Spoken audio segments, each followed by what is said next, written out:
இப்போ வந்து நான் எங்கே இருக்கேன்னு பார்த்தீங்கன்னா திரு பன்னீர்செல்வம் ஐயா வீட்டில் இருக்கேன். அதுவும் அவரோட வீட்டு பின்புறத்தில் இருக்கேன். அவர் பின்புறம் வந்து நான் பார்த்தோன்னே எனக்கு வந்து ஒரு அதிர்ச்சியான ஒரு விஷயம். அதை நான் பார்த்தது உங்கள்கிட்ட ஷேர் பண்ணணும்னு நான் வந்து நினச்சேன். ஸோ வந்து என் கூட வாங்க, அது என்னன்னு நான் காட்டுறேன்.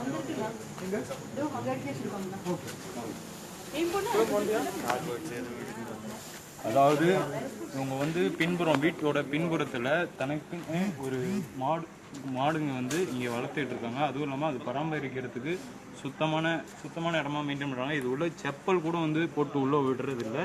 அண்ட் வந்துட்டு இதை பராமரிக்கிறதுக்கு தனியாக லேபர்ஸ் வச்சுருக்காங்க. இந்த இடத்த பார்த்தா உங்களுக்கே தெரியும் எப்படி மெயின்டைன் பண்ணிகிட்டு இருக்காங்க.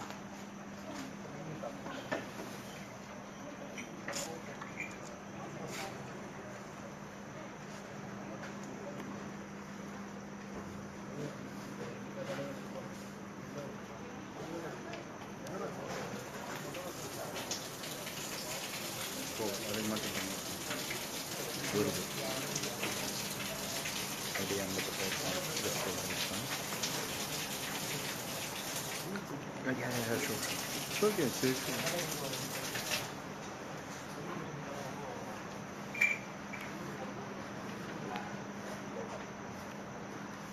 அந்த இங்கே இருக்கிறது இவங்களே மூத்தவர் தான் வந்துட்டு சைலண்ட்டாக இப்போ படுத்துருக்காரு. பார்க்குறதுக்கே ரொம்ப பயங்கரமாக இருக்குது. அதுவும் இல்லாமல் நம்ம ஜல்லிக்கட்டு காலங்களோட ரொம்ப பெருசாகவே இருக்கார் பார்க்குறதுக்கு. திமிழ் பார்க்குறதுக்கு பயமாக இருக்குது ஒரு பக்கம். அண்ட் இவங்களோட ஜூனியர்ஸ்லாம் ஒரு பக்கம் இருக்கிறாங்க அந்த சைடு.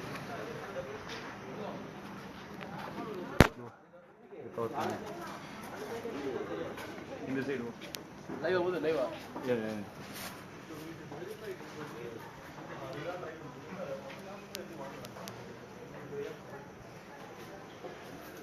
அப்படியே ஃபேன் அப்படியே இந்த சைடு ஃபேன். இது வந்து இப்படி ஒரு விஷயம் வந்து சென்னையில் இவ்வளோ பெரிய ஒரு ஆள் வீட்டில் வந்துட்டு இருக்கும், இவ்வளோ பெரிய ஒரு மனிதர் வீட்டில் வந்துட்டு இந்த விஷயங்கள் வந்துட்டு இருக்கும்னு நாங்கள் எதுவுமே எதிர்பார்க்கல.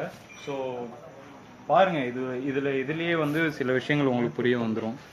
இந்த பண்ணி பார்த்தாலே தெரியும் எவ்வளோ சுத்தமாக மெயின்டைன் பண்ணிடுறாங்க. நான் ஆக்சுவலி வந்துட்டு நான் உள்ளே வந்து செப்பல் போட்டு வரும்போதே ப்ளீஸ் செப்பல் மட்டும் ரிமூவ் பண்ணுறேங்கன்னு வந்து அவங்க கைண்டாக தான் சொன்னாங்க. உள்ளே வந்து நான் இப்போ வீடியோ எடுத்துட்ருக்கேன், ஷேர் பண்ணிகிட்ருக்கேன்.